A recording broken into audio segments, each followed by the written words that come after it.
¿Cómo le va, hermano? Seguimos con el estudio de esta carta, la carta a Judas o de Judas. Les invito a hacer una corta oración y vamos a avanzar un poquito. Seguiremos con el versículo 3 y 4 de esta carta. Oramos. Padre Celestial, te damos gracias, Señor, por las enseñanzas que ya hemos recibido el martes pasado y ahora ponemos en tus manos estos versículos para que también podamos aprender de ti, Señor. Gracias por esta carta, gracias por la posibilidad de seguir estudiando tu palabra. Te pedimos que nos hable al corazón. Gracias por todo en el nombre de Jesús. Amén. Bueno, muy bien. El martes pasado, Maico nos estuvo explicando los primeros dos versículos y ahora estamos comenzando continuando con el versículo 3 y 4. Es el propósito, ahí Judas explica el propósito de esta carta. Se los voy a leer en la versión Reina Valera 60 y después en el lenguaje actual, porque hay algunos detalles que me parece interesante poder entenderlo en las dos versiones. Dice el versículo 3: Amados, por la gran solicitud que tenía de escribiros acerca de nuestra común salvación, me ha sido necesario escribiros exhortándoos que contendáis ardientemente por la fe que ha sido una vez dada a los santos, porque algunos hombres han entrado encubiertamente, los que desde antes habían sido destinados para esta condenación, hombres impíos que convierten en libertinaje la gracia de nuestro Dios y niegan a Dios el único soberano y a nuestro Señor Jesucristo. En el lenguaje actual dice: amados hermanos en Cristo, hace tiempo que he querido escribirles acerca de la salvación que Dios nos ha dado. Ahora les escribo para pedirle que luchen y defiendan la enseñanza que Dios ha dado para siempre a su pueblo elegido. Estoy preocupado, pues hay algunos que se han colado entre ustedes y que los han engañado. Ellos dicen que Jesucristo no es nuestro único Señor y dueño y que por eso no debemos obedecerle. Piensen que, como Dios nos ama tanto, no nos castigará por todo lo malo que hacemos. Con razón, desde hace mucho tiempo se dice en la Biblia que Dios castigará a esta gente. Muy bien. Esta carta, en principio, por supuesto, la leí completa, como seguramente también que tiene pocos versículos, pero tiene cierta complejidad y mucho contenido a pesar de los pocos versículos que tiene. Y acá lo vemos a Judas con un deseo que podemos ver que es un deseo ardiente, por decirlo, ¿no? Dice él: amados, por la gran solicitud que tenía de escribiros acerca de nuestra común salvación. Evidentemente ya estaban pasando cosas en la iglesia primitiva y Judas, que ustedes recordarán, nos decía el martes pasado Maico, es uno de los hermanos de Jesús.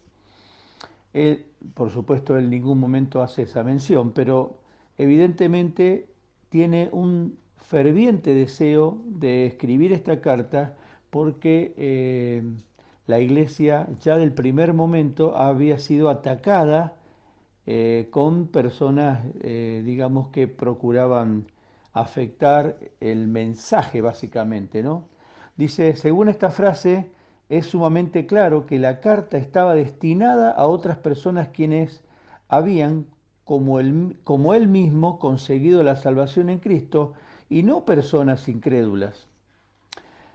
Por eso él dice acerca de nuestra común salvación. Es decir, esta carta evidentemente no está escrita a inconversos, sino a creyentes. En Tito 1:4 hay una expresión que está hablando de este modo. Hay una expresión que dice: en Tito 1:4, a Tito, verdadero hijo en la fe, común a los dos. Eh, por supuesto, acá Judas está hablando de nuestra común salvación y Pablo se refería a Tito como un verdadero hijo en la fe común a los dos. Esa es la versión Dios habla hoy. En la otra versión dice similar, ¿no? Dice, y él en la expresión esta, en este primer versículo que estamos analizando, me ha sido necesario escribiros. ¿Mm? Ustedes fíjense lo que dice, amados, por la gran solicitud que tenía de escribiros acerca de nuestra común salvación. Es decir, me ha sido necesario escribiros.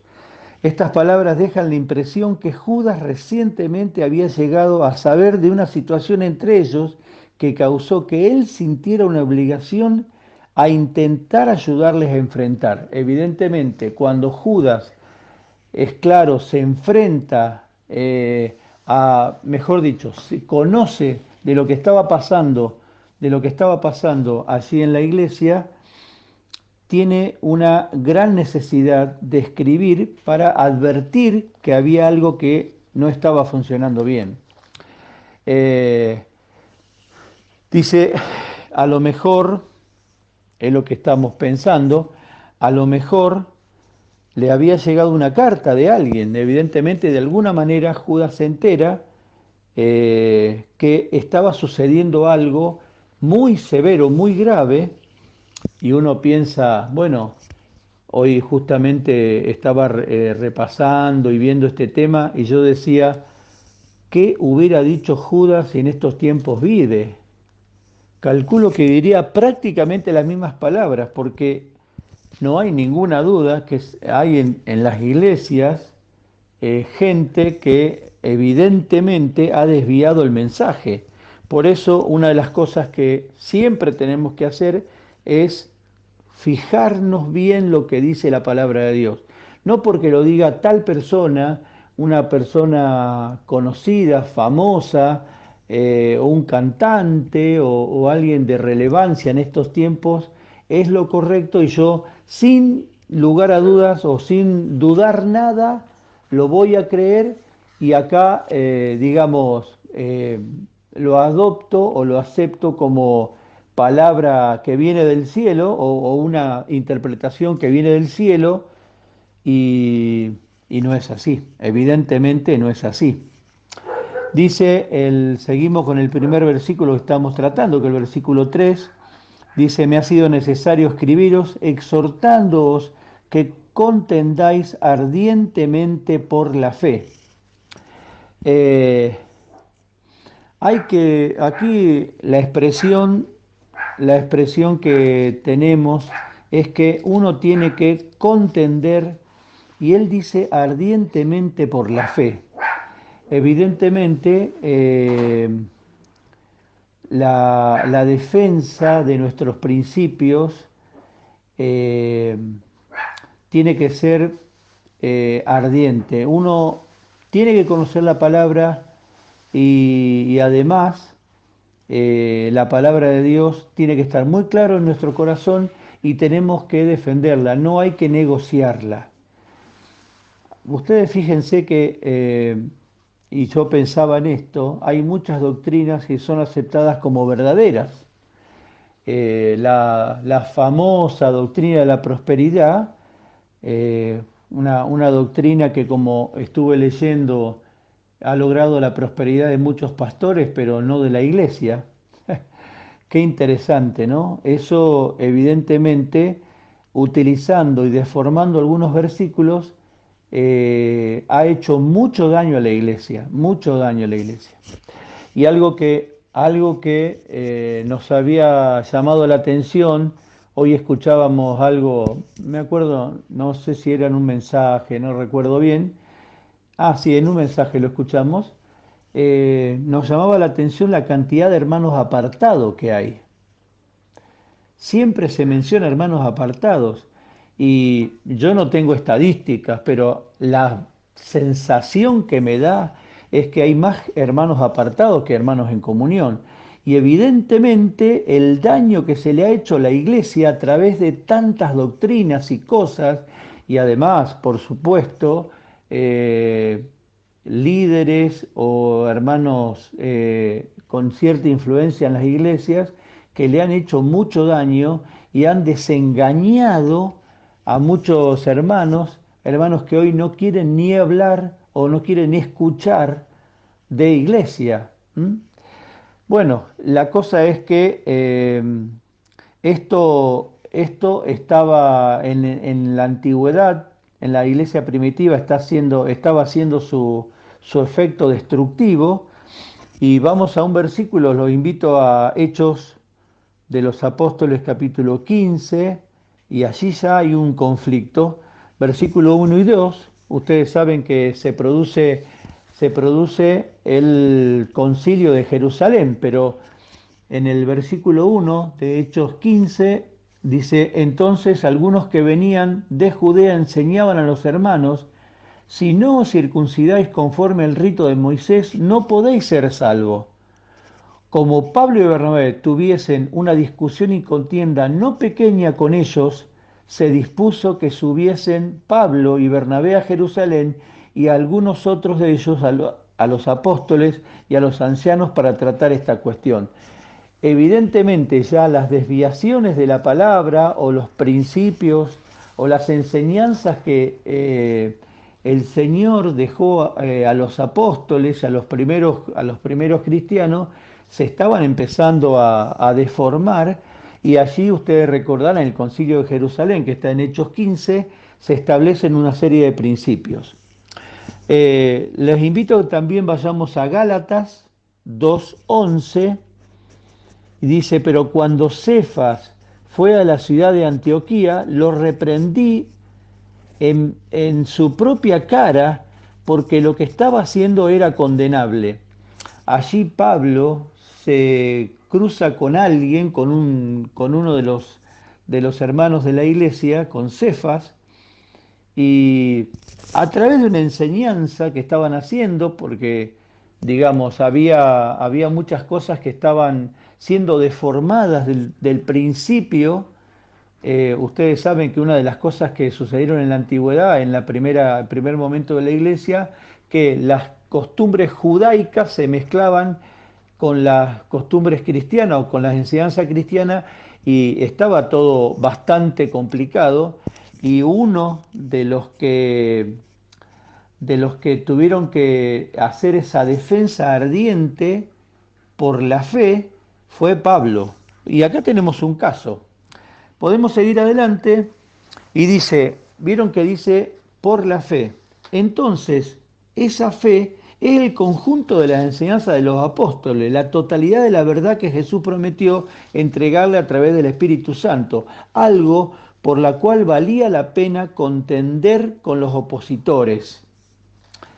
Evidentemente, así como en aquel tiempo esto sucedía, hoy en día nos cruzamos con personas, con cristianos, porque nosotros no podemos dudar si son cristianos o no son cristianos, tampoco somos los que tienen que determinarlo, pero digamos, gente que va a iglesias, abren una Biblia y evidentemente tienen desviaciones. No es que no piensen como nosotros, sino algunas veces hay doctrinas que están realmente traídas, digamos, para desviar, y están llevadas adelante, que en general y en casi todos los casos terminan siendo beneficiosos para algunos líderes, beneficioso especialmente en la parte económica. Bueno, los invito a que vayamos a San Juan 14, versículo 26, y así tenemos algo interesante.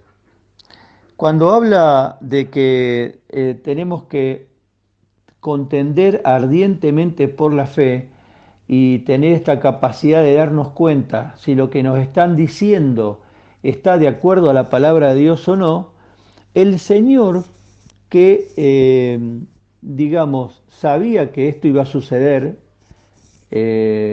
nos anticipó algo, y tenemos un elemento en nuestro interior que nos ayuda. Dice el Señor, más el Consolador, el Espíritu Santo, estamos hablando de Juan 14:26, a quien el Padre enviará en mi nombre, Él os enseñará todas las cosas y os recordará todo lo que yo he dicho. ¿Cuántas cosas el Señor no nos dijo, y se enseñan, por supuesto, para hacer daño, porque muchas veces vemos algunos que generalmente incluso no promueven tanto el estudio de la palabra, pero uno escucha mensajes de 40 minutos y una hora con mucho fervor, con una iglesia que no abre su Biblia y no analiza, que son desviaciones. Evidentemente son desviaciones, que no alimentan a la oveja, sino que la envenenan. Entonces, nuestra comunión con Dios, para que el Espíritu Santo tenga profunda libertad en nuestro interior y que nos abra los ojos, es fundamental. Porque no todo el que abre una Biblia hoy en día realmente tiene la pretensión y el deseo y la intención de enseñarnos la buena doctrina, la doctrina que uno puede decir la saludable doctrina, ¿no? Dice el versículo 3, dice la última expresión dice que tenemos que contender ardientemente por la fe, que ha sido una vez dada a los santos. Es sencillo, si los apóstoles fueron llevados por el Espíritu Santo a toda verdad y la fe en el tiempo de Judas ya había sido una vez dada a la iglesia, entonces no habrán más revelaciones. Vieron que generalmente estos muchas veces engañadores traen una revelación. Y uno puede hablar con algunos grupos que suelen recorrer las calles y son una revelación paralela. Que vino el ángel tal, o que vieron que siempre hay una revelación extra. Y evidentemente el canon bíblico, la revelación bíblica, ha sido cerrada hace muchos años, después que el Señor le revela a Juan en el Apocalipsis todo lo que habría de suceder. La revelación bíblica se termina y tenemos el ancla más segura, la revelación, que es la palabra de Dios. Así es que lo que opine tal o cual, y si vio tal cosa, y si le parece que un ángel le dijo tal otra, eso no lo tenemos que escuchar definitivamente, y tenemos que tener mucho cuidado, porque algunas veces traen argumento y traen, digamos, algunas cositas que son para confundir. Nosotros tenemos que ir a la palabra de Dios. No tenemos que basarnos en el líder tal o cual. La palabra de Dios habla por sí misma. Muchas veces utilizamos y vamos a comentarios bíblicos que nos ayudan a comprender algunas cosas, pero la palabra de Dios explica la misma palabra. Y el Espíritu Santo nos va a guiar a toda verdad, porque el Señor ya lo previó eso. En Gálatas 1, versículo 6, Gálatas 1:6, estoy muy sorprendido, decía Pablo. Fíjense qué interesante, ¿no? Y en una de esas uno piensa, si Pablo, así como yo decía con el otro caso, si Pablo existiera hoy en día, es probable que a algunas iglesias o a muchas enviaría estas mismas palabras. Estoy muy sorprendido de que ustedes se hayan alejado tan pronto de Dios, que los llamó mostrando en Cristo su bondad, y que se hayan pasado a otro evangelio. Por supuesto, otro evangelio. Parece mentira, pero hay algunos que terminan creyendo otro evangelio. En realidad, no es que haya otro evangelio. Lo que pasa es que hay algunos que los perturban a ustedes y que quieren trastornar el evangelio de Cristo. Exactamente esto, y todos lo sabemos, sucede en estos días, hermanos. Por eso tenemos que estar muy abiertos los ojos, tenemos que buscar en la palabra, escuchar a líderes sanos de la palabra de Dios, y aunque lo diga tal o cual líder, vamos a la palabra, no podemos basarnos en opiniones, sino que la palabra de Dios y con la ayuda del Espíritu Santo tenemos que seguir caminando por ese camino trazado por Dios en lo que es la doctrina. Porque como dice en algún lugar de la palabra, estos son tiempos peligrosos, hermano. Son muy peligrosos y mucha gente se ha desviado de la fe por gente que no tiene escrúpulos de hacerlo. Versículo 4 dice, porque algunos hombres han entrado encubiertamente. Dice con esta palabra, porque, vieron que dice, porque algunos hombres, porque Judas empieza a explicar la razón que él tenía para cambiar el tema de su carta a ellos. Era a causa de la invasión de la iglesia de parte de hombres engañadores que pretendiendo ser creyentes, pero en realidad eran agentes de Satanás con la intención de hacer daño entre los cristianos. Y uno dice, ¿será en aquel tiempo? No, hermano, es en este tiempo, en este tiempo. Miren, hay una cantidad de personajes dando vuelta por allí que le han hecho mucho daño a la iglesia de Cristo, mucho daño al cuerpo de Cristo. Por eso hay hombres que han entrado encubiertamente, es decir, comienzan allí, hacen una especie de conversión, por lo menos la parte verbal, el enemigo hace que se disfracen correctamente y empiezan a engañar, pero realmente están para destruir. Pablo a los ancianos de Éfeso advirtió que ese mismo peligro como algo futuro. Fíjense qué interesante, ya el Espíritu Santo de Dios estaba inspirando a Pablo para que ya se abriera los ojos. En Hechos 20, 28 al 30, ustedes pueden leer allí, dice, por tanto, mirad por vosotros y por todo el rebaño en que el Espíritu Santo os ha puesto por obispo, para apacentar la iglesia del Señor, la cual Él ganó con su propia sangre, porque yo sé que después de mí, decía aquí el autor, porque yo sé que después de mi partida entrarán en medio de vosotros lobos rapaces que no perdonarán al rebaño. Entonces, Pablo, inspirado por Dios, hizo un trabajo de abrir iglesias, enseñar la palabra a través de su comunión estrecha con el Señor. Podemos hoy seguir sus enseñanzas, pero él decía, después de mí vendrán personas que van a tratar de destruir el rebaño. Por supuesto llegaron aquellos y la iglesia ha sido afectada y en estos tiempos también han sido afectadas. Dice, sigue el versículo 4 y dice, los que desde antes habían sido destinados para esta condenación. Los que desde antes habían sido destinados para esta condenación. La palabra aquí traducida como destinados es una palabra que literalmente significa escrita anteriormente.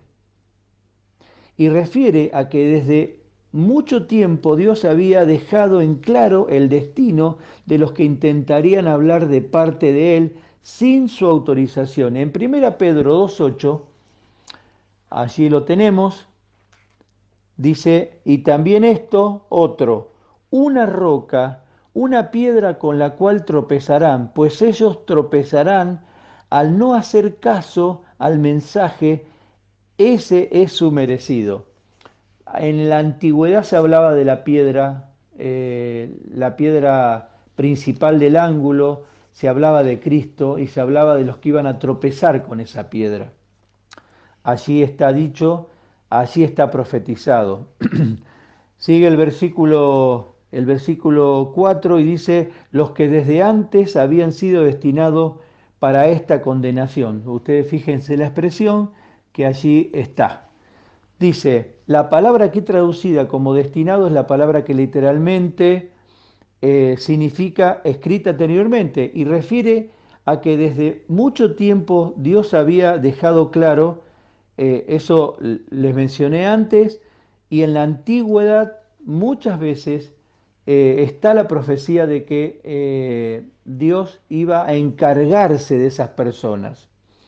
Y empiezan los calificativos, hombres impíos, por ejemplo, dice, literalmente la palabra significa los impíos, es lo opuesto a la piedad, que es la actitud de ser como Dios en sus motivos y acciones. Eh, Uno dice, bueno, parece algo extraño, algo así, ¿no? No es extraño, hermano, lamentablemente no es extraño. Miren, hoy en día, si uno presta mucha atención, uno puede cruzarse por allí con hermanos simples, que aman más a las autoridades de la iglesia que al mismo Señor. Hermanos que aman más la organización y están más deslumbrados con toda esa gran organización que con el Señor mismo. Estos son hombres impíos. Evidentemente la palabra estaba hablando de este tipo de personajes que hoy abundan no solo en nuestro país, sino en el mundo, lamentablemente. Dice que convierten en libertinaje la gracia de nuestro Dios. Otra expresión, por supuesto, está hablando aquí Judas, y esta es una expresión que uno puede decir muy fuerte. Convertir en libertinaje la gracia de nuestro Dios. La palabra libertinaje significa desenfreno, un concepto donde todo es permitido, donde uno tiene libertad para actuar de cualquier manera que quiera. Uno dice, pero para tanto, sí, hermano, para tanto, porque en algunos casos uno puede ver que se abre la Biblia, allí la palabra de Dios tiene su expresión y Dios pone sus limitaciones, pero de alguna manera se enseña que uno puede cerrar esa palabra y la vida va para un lado y las enseñanzas de la palabra de Dios para el otro lado. La gracia de nuestro Dios hace referencia a la oferta del sacrificio de la sangre de Cristo para dar al hombre el perdón de sus pecados y quitarle el requisito de vivir sin pecado para poder tener una relación con su Creador. Otra de las cosas que caracterizan mucho esta época y más aquellos que están desviando la doctrina es que no hablan de la sangre de Cristo, no hablan del pecado, no llevan a las personas a confesar los pecados y a sentir el peso del pecado, la pena por el pecado y que vayan a Cristo. Se hablan de las ofertas, se habla de todos los beneficios que Dios nos da. Pero hermano, miren, no solo podemos hablar de todo lo que Cristo nos va a dar y nos está preparando, sino que tenemos que vivir humillados en la presencia de Él. Y esto incomoda, porque si hay algo que cuesta muchísimo, nos cuesta todo, es humillarnos cada día en la presencia de Dios, reconociendo nuestros pecados. Estos engañadores, justamente, estos engañadores que convierten en libertinaje la gracia de nuestro Dios, no le van a hablar a nadie sobre el peso del pecado, no le van a hablar a alguien de humillarse en la presencia de Dios y por supuesto menos ellos se van a humillar. En Romanos 5:20 dice, la ley se añadió para que aumentara el pecado, pero cuando el pecado aumentó, Dios se mostró aún más bondadoso. Evidentemente hay que hablar del pecado, hay que hablar del peso del pecado y de la gracia que se aumentó. Esa gracia no se puede transformar en libertinaje. Y estos hombres que han entrado encubiertamente hacen eso. Entonces, estas personas estaban enseñando que la gracia de Dios permite al hombre vivir conforme a sus propios deseos y desenfreno, y no tener ninguna obligación. Intentan conformar sus pensamientos y acciones a la voluntad de Dios. Entonces, uno vive como quiere y no se preocupa por lo que Dios está marcando. En efecto, Ellos estaban diciendo que la gracia de Dios iba a cubrir todos sus pecados y que por ende uno tendría la libertad en Cristo de vivir en libertad total, sin preocuparse de ninguna norma, algo directamente contradictorio a la realidad. Nosotros, hermanos, porque la palabra de Dios lo dice, tenemos que vivir con el temor a Dios, permanentemente con temor a Dios. Con nuestras acciones, con nuestras palabras, tenemos que tratar de que nuestra vida sea una vida permanente que surja a partir del respeto a lo que el Señor manda. Esta es la vida que Dios desea en sus hijos, que vivamos bajo su temor, su reverencia, felices, felices de hacer su voluntad, pero no podemos hacer lo que queramos, hermanos. Hay algunos que hacen de su vida lo que mejor les parece y van evitando todo lo que pueda causar molestia. Esto no es la vida que en la palabra de Dios se enseña. Y estos mensajes, claro, lógicamente, uno dice, qué mejor que alguien me saque peso y me diga, vos podés vivir como quieras. Hay gente, si usted quiere, hermano, si usted quiere vivir de esa manera, va a encontrar gente que le va a decir eso y va a encontrar grupos que le van a enseñar eso. Eso no es el camino correcto, la palabra de Dios lo dice. Hay un versículo que quiero leerles que está en Romanos 6, 1 y dice, ¿qué pues diremos? ¿Perseveraremos en el pecado para que la gracia abunde?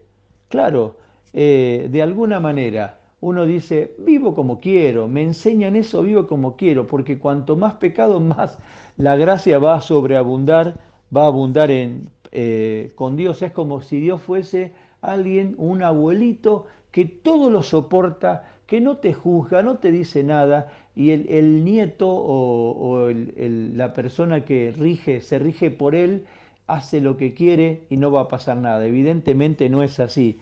Y Pablo contundentemente dice, en ninguna manera, porque porque los que hemos muerto al pecado, ¿cómo viviremos aún en él? Lógicamente, hermanos, esta vida cristiana debe ser una vida donde tenemos que pelear con el pecado, con nuestra vieja naturaleza permanentemente. Y estos grupos o estos mensajes de los que han entrado encubiertamente en las iglesias no enseñan eso, no enseñan eso. Todo termina con alabanzas, todo termina con victoria, todo termina con beneficios, beneficio y beneficio, y la vida puede ser como uno quiera, total, sigue el perdón de Dios avanzando, avanzando, y mi vida no tiene, según la enseñanza de estos que han entrado encubiertamente en la iglesia, en muchas iglesias, incluso hasta en medios de comunicación cristiano uno puede escuchar, es decir, uno puede vivir la vida libre, como sea, total, la gracia siempre abunda. Y entonces aquí dice esto, el final del versículo 4 dice, vamos al final, dice, y niegan a Dios el único soberano y a nuestro Señor Jesucristo. Allí, en los escritos originales, el texto griego no incluye aquí la palabra a Dios, sino solamente dice que ellos niegan al único soberano. Y uno lo podría leer sin leer esto de a Dios, y niegan al único soberano y a nuestro Señor Jesucristo. Una referencia a la frase siguiente que identifica a Jesús como nuestro Señor, Él como toda autoridad. Claro, si uno reconoce a Jesús como el Señor, tengo que basarme, tratar de orientar mi vida, pedir la ayuda de Dios para que mi vida se ajuste a lo que mi Señor indica. Pero lógicamente, con los fines de desviar las personas a la iglesia, a los creyentes sinceros, lo que estas personas terminan haciendo es no reconociendo la autoridad de Cristo, la autoridad de Dios, porque si hacen que las personas busquen lo que Dios enseña, busquen lo que el Señor enseña, lógicamente encontrarían el camino correcto, pero se termina basando la iglesia, los hermanos sinceros, terminan basando sus vidas a lo que esos líderes inescrupulosos dicen. ¿Mm? No estaban negando directamente a Dios, sino a Cristo como soberano. ¿Mm? Claro, decir yo creo en Dios y pongo en tela de juicio la soberanía y el señorío de Cristo, por supuesto me lleva a desviaciones. En Mateo 7:21,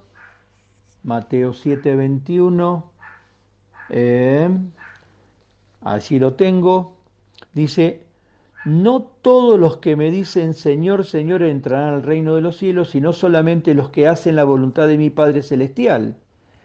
Esta expresión del Señor realmente causa temblor, temor y temblor, porque qué fácil se escucha decir por allí Señor, Señor. Incluso nosotros mismos, hermanos, qué fácil lo decimos muchas veces, pero tenemos que tener cuidado, porque si hay un requisito que el Señor permanentemente nos está marcando es obedecer la palabra, obedecer lo que Él ha mandado hacer.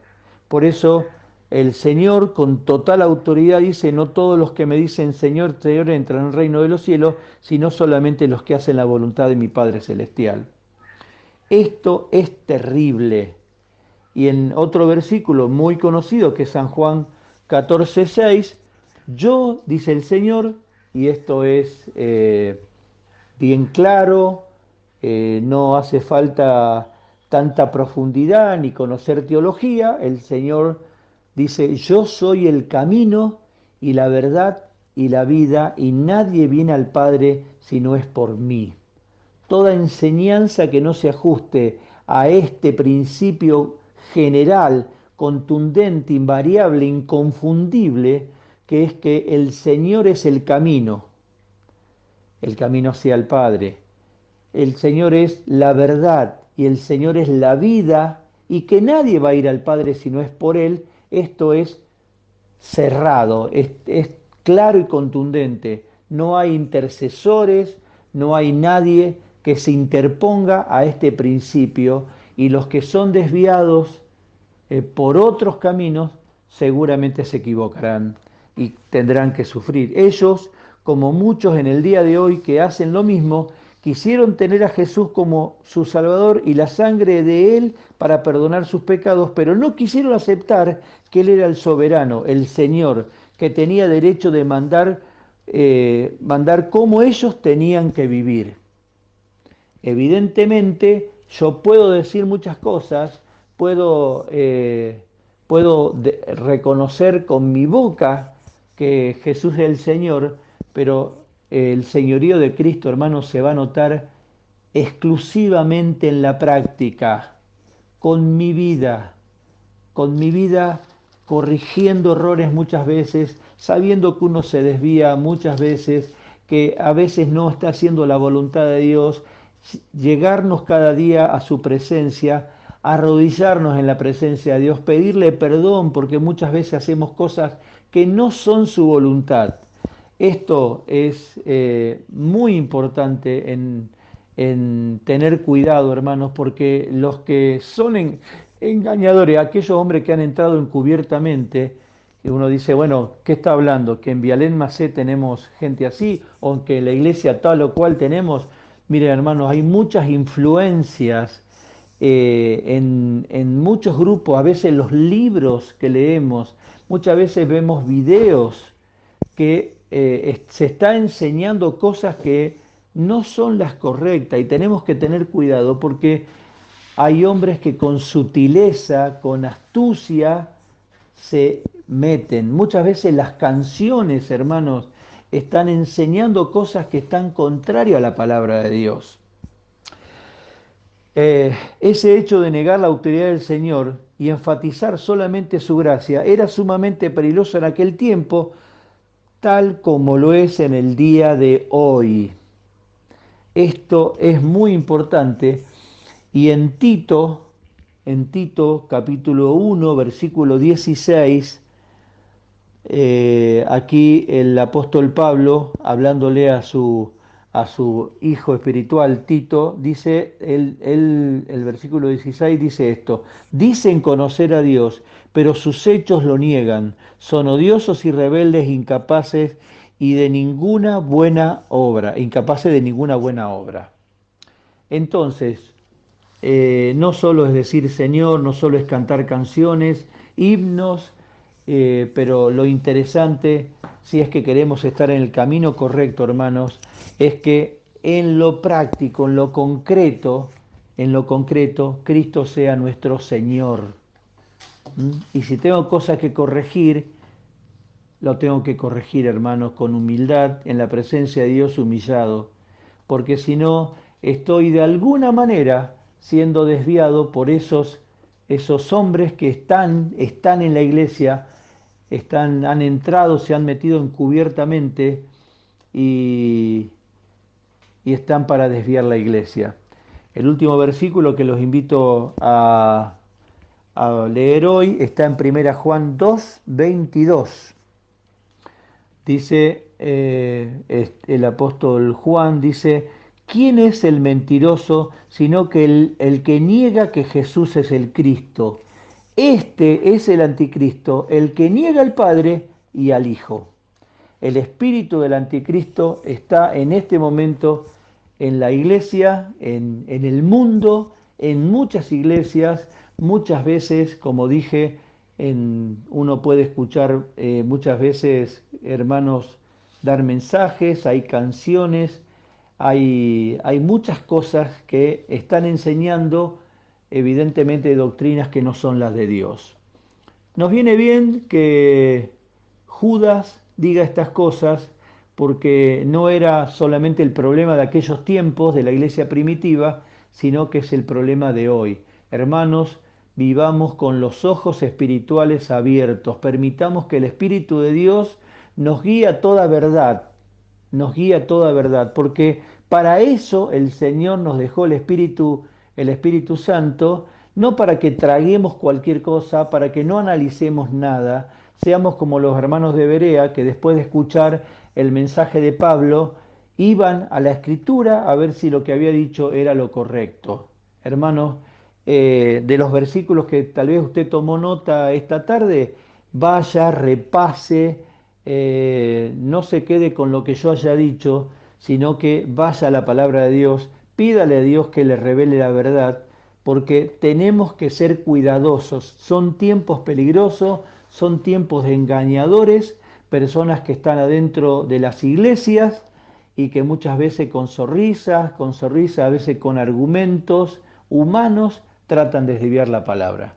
Bueno, hermanos, tenemos 43 minutos de mensaje, ha sido un poquito largo, les pido disculpa para el que le pareció demasiado largo, pero me parece que esto requiere explicaciones, requiere que profundicemos en la palabra y pidamos a Dios sabiduría para manejarnos correctamente en nuestras vidas.